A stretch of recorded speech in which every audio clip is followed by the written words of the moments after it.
Rated M for mature. This is what we have put everything we have into. It's basically kind of like, I would say, our Sistine Chapel. It's the project of a lifetime for a lot of us.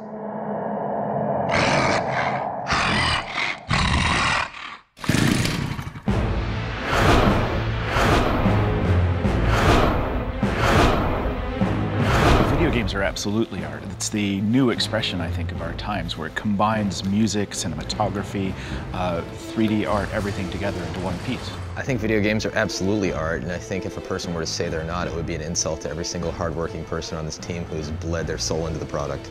I do think there are a handful of games that could possibly be labeled as the pop art for our generation. Going to an art gallery or museum and partaking and looking at any sort of exhibit that's there, a person ultimately comes to their own conclusions about what the art makes them feel. And I think video games are very similar in regards to that, as far as each person takes away a different experience. You're not just listening to music or watching a movie, you're creating it. When you turn around, you are framing the picture. You're making the movie with yourself. So you're participating in it much more. You're putting yourself in a world.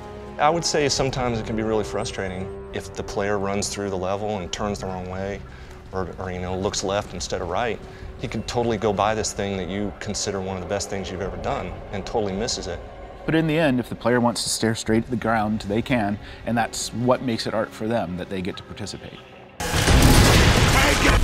You know, when people talk about great games, graphics comes up all the time, right? That's the first thing you see. So you look at a world and it's partially technical. It's partially, how did they do all that? Such a complex world that looks so realistic.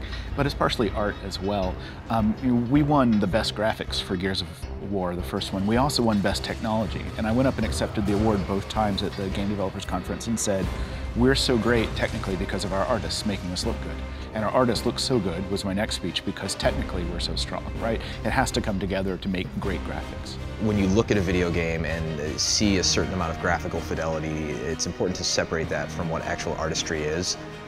We could render the real world perfectly in certain ways if we chose to, but when we do a game such as Gears, we decide to stylize the universe, and we choose to make kind of this pseudo-European environment that's been blown up, and a lot of wars have occurred in, with very bulky men and very scary monsters, because that's our artistic design, and those are our sensibilities kind of coming through into the game.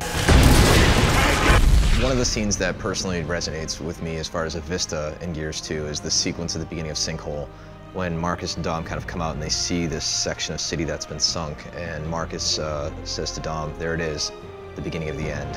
Early on in Intervention, I think when you step out, there's a kind of a cinematic. You go through Landown, which is kind of a snowy area, and then you get to, you go underground, you hit the grind lift, and you get to go violently through the earth, and your grind lift lands. And I think when they step out of that pod and you get to see for the first time the underground with all the molds and the spores and the lighting and the bats flying through, and there's bugs on the ground and there's all kinds of stuff hanging down and slime and moss, and I think that's a pretty visually impressive scene.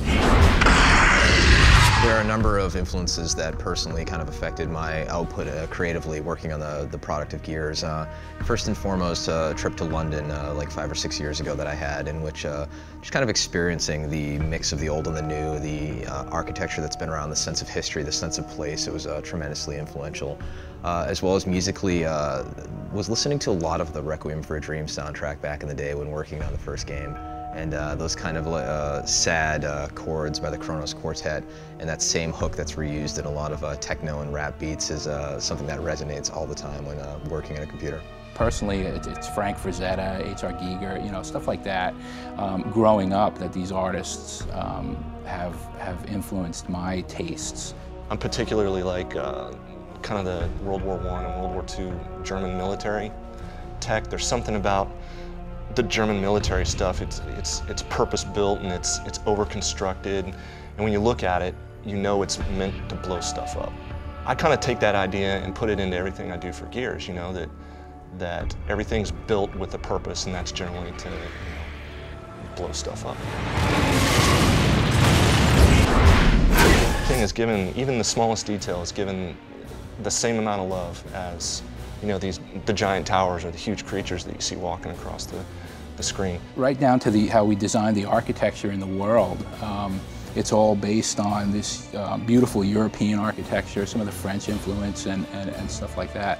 Some of the things like the grime and the little bits of paper and trash that are laying around the level are one of the smaller touches that I think adds a lot of detail to the world and the universe. We've got modelers that model doorknobs and little pieces like that, and some guys are doing rooftops and walls, and some guys are doing characters, and then it all comes together miraculously. I mean, it works. It works really well. I think when you look at the world, you look at the characters and everything that comes out of it, you truly feel like you've been transported to what is essentially another world, another place, another time. And that, in my opinion, is an art form in itself. Hang in there, Rook. We'll be there soon. Let's go find Carmine.